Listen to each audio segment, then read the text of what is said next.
morning, welcome back to the channel. We came out to Dartmoor last night. We didn't get any videoing done because we didn't get out here till late. We've ended up in this little lay-by here. We started off at the very top of Dartmoor. When we got there, like I said, it was dark. There was this massive, like, I don't want to say lake, a huge puddle, but I thought that's going to look great in the morning. I look forward to waking up to that, so we'll park here. Definitely shouldn't have done. By about 1 o'clock, the whole van was, it felt like it was going to get blown over. It was really, really bad wind. So we've ended up down in this little cutout bit down here, which is pretty cool. It's a bit annoying that somebody's had a bonfire and set fireworks off, so we'll pick them up in a minute. But shocking, really. I mean, that's not hard to pick up, is it? But anyway, I'm going to rant about that. It's first thing in the morning. So anyway, like I said, we're back on Dartmoor. Jet's back out of hospital now, so we're just going to see what we can see what we can figure out, and yeah, take it from there. I was going to do a video running you through bits and pieces on the van that have been done. We're doing little tiny bits here and there, but they've all added up to make some pretty big differences. Obviously, I need to clean the van because it's a bit of a state, but yeah, so I was just going to run you through a few things that I would do differently or things that I would do the same if I was to build another van. Yeah, that was the idea anyway. But first I'm going to clean up after these bloody grubby idiots.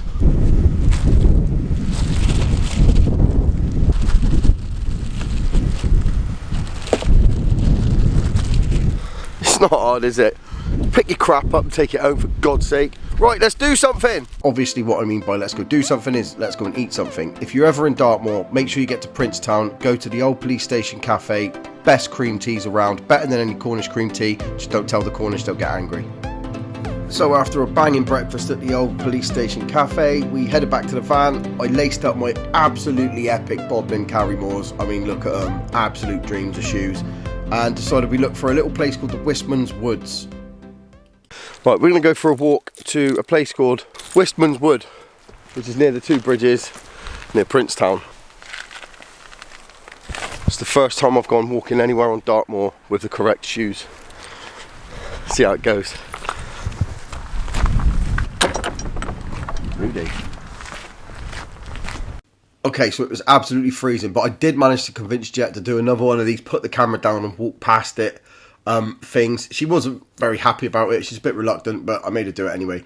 And then I forgot to check the camera and recorded loads of stuff on time lapse, but that was on me. Don't know what bits I did on time warp then, but yeah,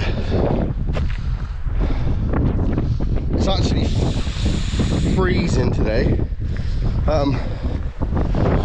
We're about halfway between the car park and Whisman's Wood. Sorry about the wind noise. Just thought I'd give you an update. 1 minute 37 seconds later. Jet's gone back now. It's actually a lot colder than we thought it was going to be, and there's no point taking stupid risks with Jet's health at the minute. I'm going to carry on. I think it's this way. Not 100% sure. It might be up that way, but I'm going to go with the lesser of two evils and stick to the lower path where the wind is less. I don't know if that's a hiking hack. I'm going to keep going until I see something that looks like woods. That looks like woods to me, but it doesn't look that awe-inspiring. I thought it was going to be something else, but did I say it's cold? It's cold. Let's have a look at the signboard. So it turns out I am in the right place. Basically, don't go in, go round. So I probably walked all the way over here for absolutely naffle, but we're here now, so I'm going to walk round, not through. I wanted to walk through, not going to lie. It's a big part of me that really wanted to walk through. But I'm like a dog trap. For getting your dog through. That's a cracking idea. Never seen that. Anyway, let's walk around, not through. Let's have a look. I made it to Whisman's Wood. There's another one of these do not walk through, walk around. Do for us here. I get what they're saying. They don't want people walking through there because if you get tons of thousands of people clambering through, you're probably going to wreck whatever history it's got. It's a shame. I've got to be honest. I think the youth in me is going, we'll jog it on, who's going to nick you? but the sensible grown-up in me is saying, stick to the rules, son, leave it nice for everyone else. So I'm going to walk around, not through. I don't know, that kind of, to me, that feels a little bit like in the same vein as on council estates where it says no ball games.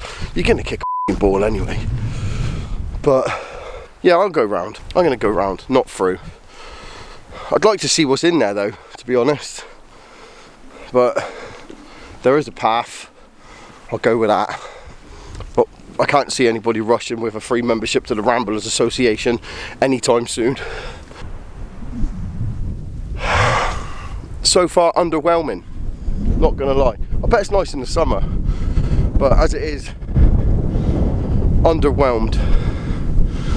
I mean, that's not to say it's worse than walking across a boggy marshland in Vans trainers to find a bridge on a farm track. This is better than that, and my feet aren't wet. As is probably obvious from these pictures, I'm no photographer, but Whisman's Wood, it was pretty good to look at.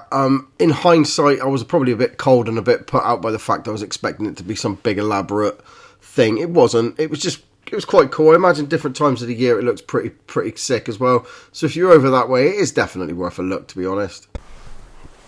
One thing I will say, it is quite nice here. It's really quiet. You can just hear the stream. I am still walking around, not through. I've literally just come down by this tree here, this one. So I'm still technically going around. The path's there. So please don't send any forest rangers to Yogi Bear my ass. Not really sure what else there is to see. Jet, you didn't really miss much. It is nice. What I might do is be brave.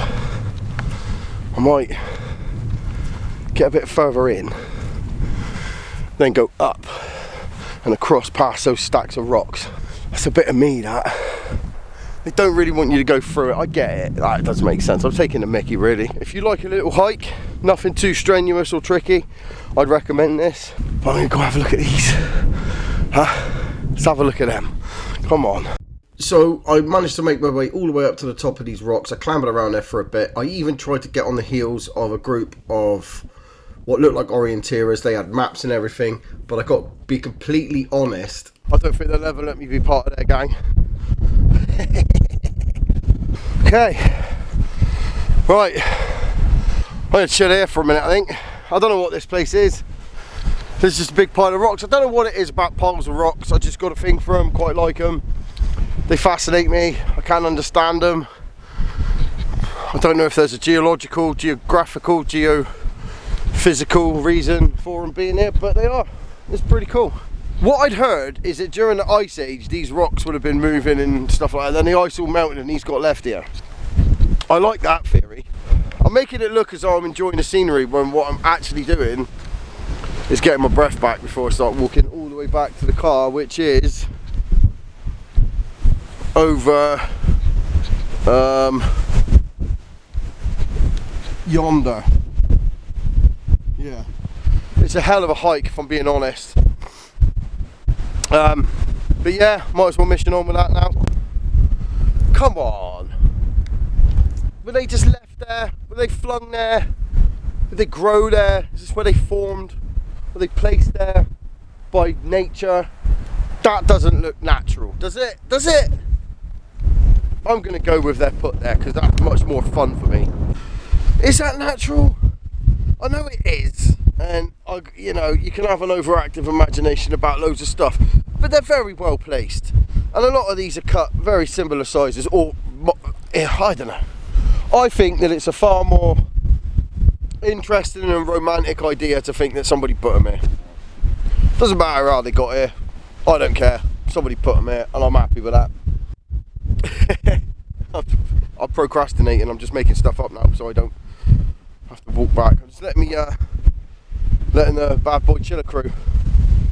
They got maps and that, so I'll keep them in eye line, so they probably know where they're going. They look like they're orienteering champions.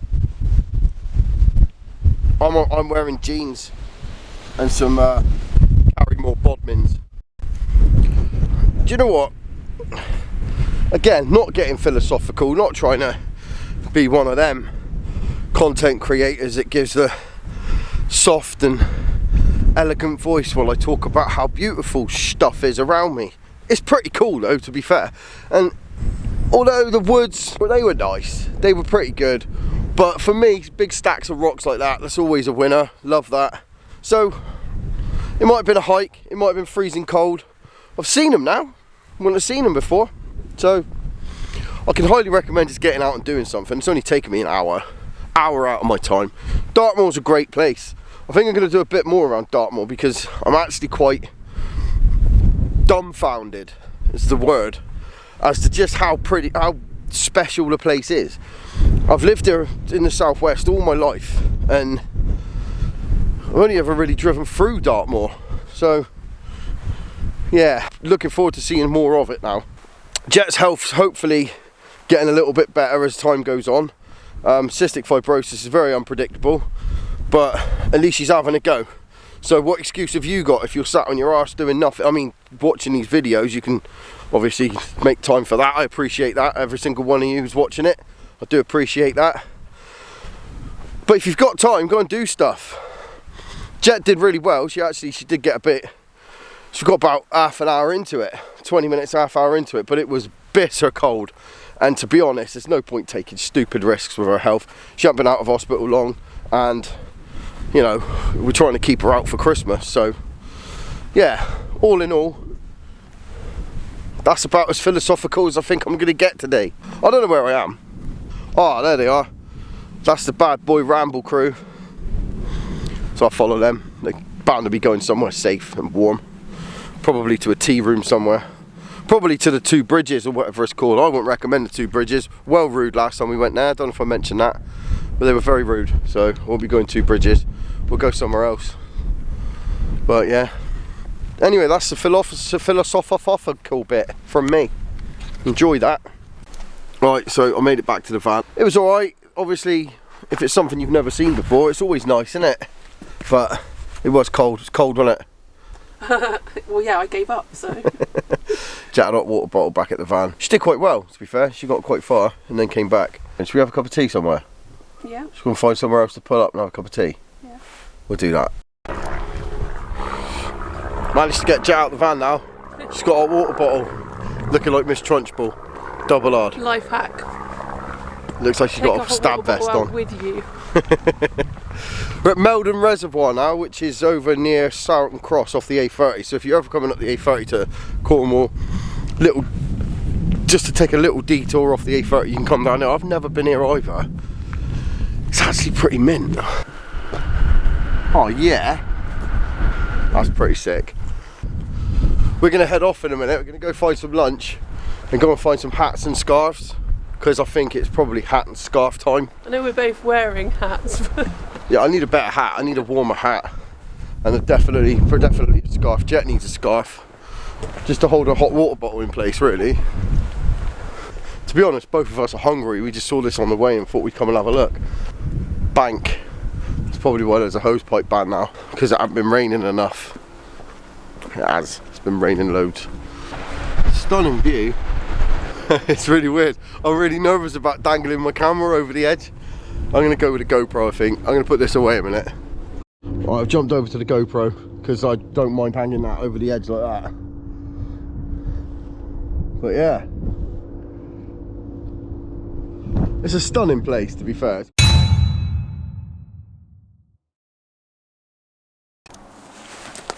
Okay, so yesterday everything went a little bit peak-tong at Melbourne Reservoir. I don't know what happened. I turned the key, threw up some sort of fault code. There was a hell of a rattle coming from the engine, so I didn't do any more recording yesterday. After a few goes on the key and thrashing the absolute back out of it, it just seemed to have sorted itself out. But I do need to get that checked. Okay, so this bit of the video, basically, I'm just going to talk to you about things that I would do differently if I was to build the van again. Not really a do's and don'ts, I wouldn't say, just the things that I would do differently, things that I would do the same, things that I would do differently. The first thing I would do differently is I would buy my van more local than I bought this one. If you've seen the video of me buying the van, I went to Bolton. Me and Jet got on a train and we went to Bolton to buy the van. There was a few issues with it, I'm not going to lie. It wasn't in the best nick. if it was more local, the dealer would have been closer. I could have got them to deal with a lot of the issues that I had. But as they were in Bolton, I mean, they were rubbing their hands really. They knew that once I'd taken it away, there's no way I was going to be able to get it all the way back up there. The back doors were shot to pieces. There's a video of that. I'm not going to talk about all of that. Dents everywhere, knocks everywhere. There was warning lights came on. With that said, we drove it back through the Peak District, Lake District, one of the two, and it was absolutely stunning. I mean, the van drove perfectly. It was just a few minor little issues that I wouldn't have had I been a bit closer or been a bit more patient buying it. So that'd be my first thing that I would do differently next time. Probably take somebody who knows what they're talking about to have a look at it, because I literally went, oh, that's big enough, I'll have that, which probably wasn't the best. But that, yeah, so I do that differently. I definitely shop around on the van side of things. The next thing I do differently is I plan it. I plan it a lot better than I planned this one. I had loads of different ideas. I had loads of really mad, crazy ideas. I'm going to do this, I'm going to do that, I'm going to throw everything I can at it. I'm going to sell the T4 and put showers in it and everything. Walk before you can run.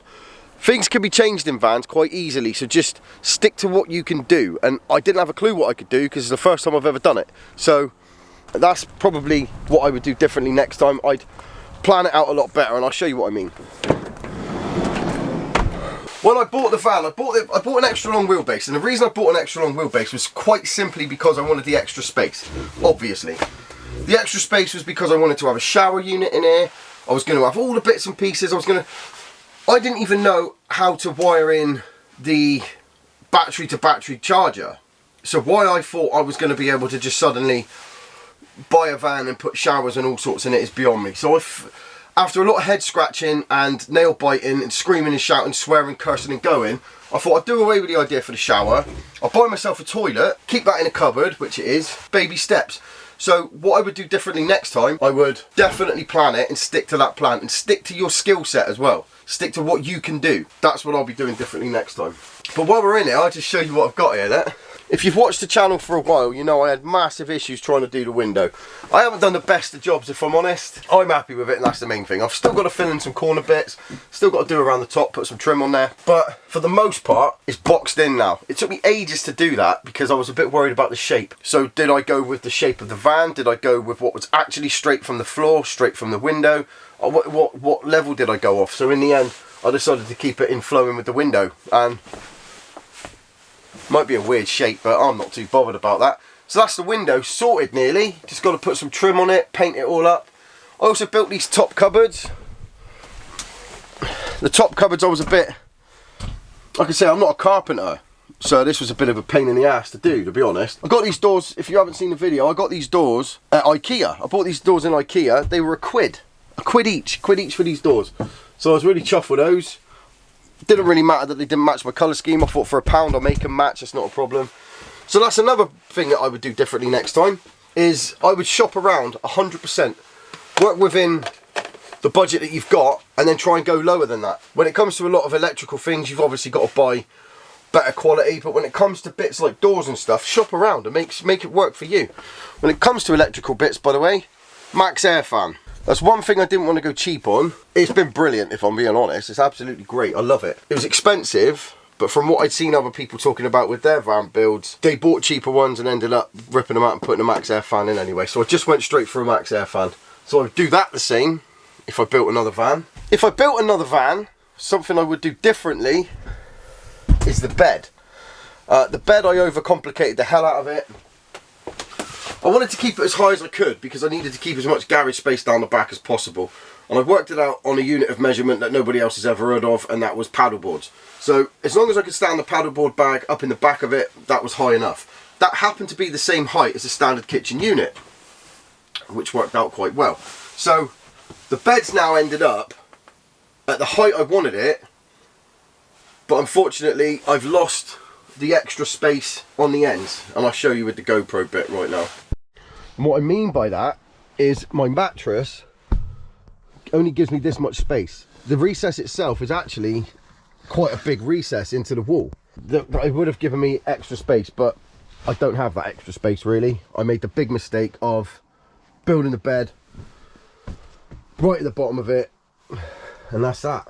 I made the effort to make these, I made the effort to recess it, and I can't really bloody use it because my head fits in under there, but I can't move it. I can't turn my head. I've got a massive head, by the way.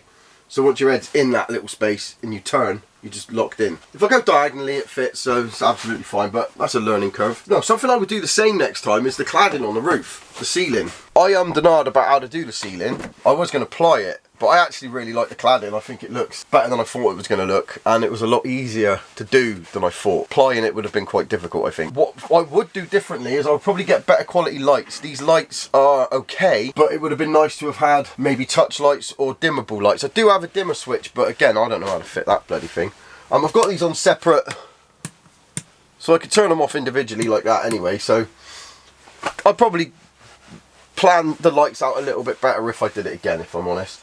One massive change that I would make is, now that I've built these top cupboards and I'm a little bit more confident about building cupboards, I wouldn't, in the next build, bother with pre-made kitchen units. I did that because I didn't have enough confidence in myself, really, to actually build it. But now I've built these were quite difficult, these top cupboards, because of the batten issue. I didn't put battens in the correct places. So that's another thing I would do differently, is I would, when I plan it, I would 100% make sure that the battens were where the ply joins all the way across. I didn't do any of that. I just put battens in wherever. So, but the point is, once I got these top lockers in, I thought to myself, I could have just done these. I could have done, it would have been lighter in weight, probably cost less money overall, and would have taken up the space a lot better. There's a massive gap here that I've got to try and figure something out with. So at some point next year, I think I'm going to pull all of this out and probably build it in with wood and cladding. These two cupboards behind me, these are kitchen cupboards as well. I wouldn't bother with those either. They've worked perfectly, don't get me wrong, but I think I could have used the space a lot better. Now, with everything I said about the bed being too high, one of the advantages of that is that you do end up with a massive garage space. I'll show you.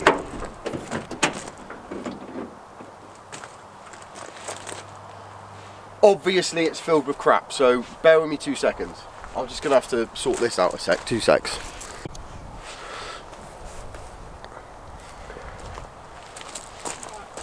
So although I've lost space with the bed, which I can make that work to be honest, I get that back in massive amounts of garage space. So it's quite important for me that I had loads of space in the back, because I've got a lot of crap. So although there's still quite a bit to do back here, I've got to put some more.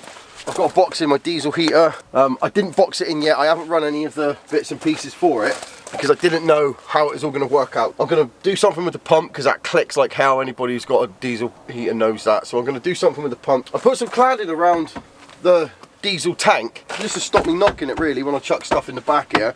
That's a work in progress, as is everything else. But yeah, the space I've got back here is phenomenal. I'm quite happy with it. The other thing that I would do exactly the same is the electrics. Right, so this is my electrical system, and I was worried about the electrics because I knew that they were going to cost quite a lot of money. This didn't actually cost me as much as you'd think.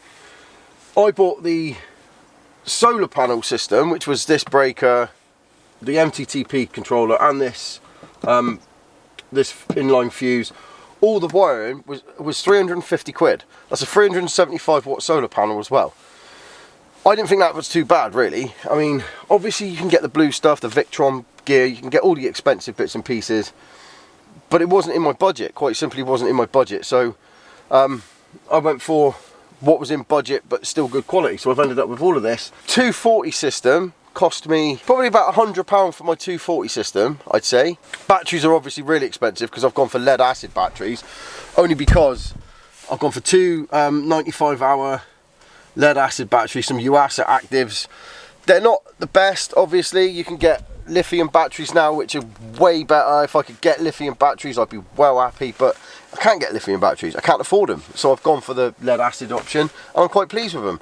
They're obviously not going to last as long. I'm obviously going to have to replace them at some point, but for the meantime, they cost me 180 quid for the two.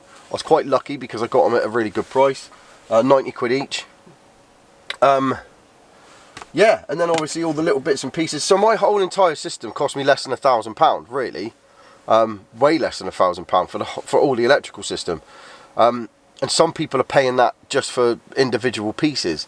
And that's fair. If you've got the money to do that, 100% do that. But I stuck within my budget.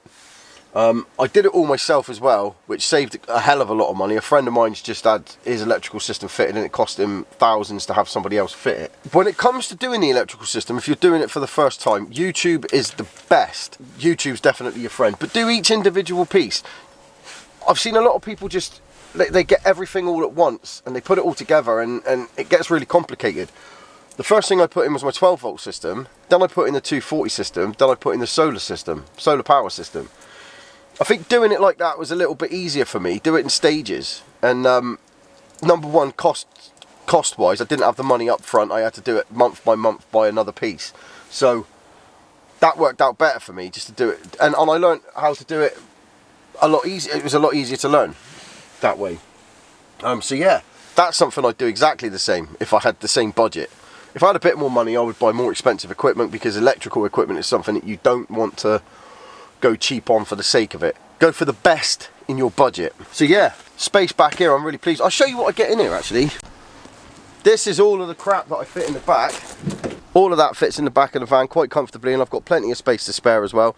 Oh, anyone with larceny in their hearts, by the way, this is something I would do differently next time. Let me just talk to you about these. Okay, so I went on Marketplace, one of my favourite places to buy bits and pieces if you're on a budget. And I found these DeWalt toolboxes. They were very cheap. I got a very, very good deal on these boxes and I was over the moon with them. Until somebody pointed out that it actually looks like I've got a whole show of DeWalt tools. I haven't. These aren't filled with DeWalt tools. I bought these for storage. It's got a 12 volt pump in it. 12 volt water pump, just for instance. And then I've got a couple of electrical bits. So I kind of thought it was a good idea to have those. But realistically, in hindsight, it probably wasn't the best idea, because it kind of just looks like my van's really robbable now, like it's worth breaking in and stealing the DeWalt tools that don't actually exist. So I'll probably do that a little bit differently. I'm still pleased with them, to be honest. They're bloody good boxes, and I'm just gonna have to make sure that the van's very well protected, but they are very good boxes. So the reason I keep all of the tools and everything in the back at the moment isn't because I need them, it's because I wanted to make sure that I had a bit of leeway when it comes to weight. So if I got a bit too close to my weight limit, I could just start putting those tools back into storage and get rid of some bits and pieces. I don't need 2 paddle boards in the back of here, for instance. It's all in there just to keep the back full. That way, if I make sure I stay under my 3.5 ton with all of that crap in the back, then when I get rid of that, I'm going to be well under, if that makes any sense. There is a logic to what I'm trying to say. It doesn't make any sense, granted, but so yeah, pretty much that's all this video was about. This part of the video was about we're obviously trying to get out a little bit more. It's quite difficult in the winter. Staying in the van has been cold. There ain't really been much to show you about staying in the van. I stay up the yard when I stay in the van. I'll show you. This is where I work. Normally sleep outside the shed down there, because I can plug the van in. And but yeah, so this was supposed to just really catch you up with where the van is, what the bits and pieces I've done. Try to sort of give you, if you're doing a van for the first time yourself, if I can do it, then it's definitely possible to do it. I had no idea what I was doing, no knowledge whatsoever. Obviously there's a shed load that I've done wrong, loads of stuff that I've got right, and it's all just been through trial and error, having a go, being brave, and watching a stupid amount of YouTube. So yeah, that's pretty much it. Thanks for watching the video. I hope you enjoyed it. Like and subscribe if you want. And hopefully we're going to get out and about soon. I say that in every video, but Jet's out of hospital now, as you saw earlier in the video. We've got some bits and pieces we need to do before Christmas, so we're going to try and get those bits done. I've got a passport now, so that's a bonus. I haven't ever had a passport in my life, but I've got that now, so we're going to definitely try to get on a plane at some point. But yeah, loads still to happen. It's just been quite slow moving at the moment. Thanks for sticking with me. Like and subscribe, like I said, if you want to, and I'll see you again. Thanks for watching. See you later. Love you. Bye.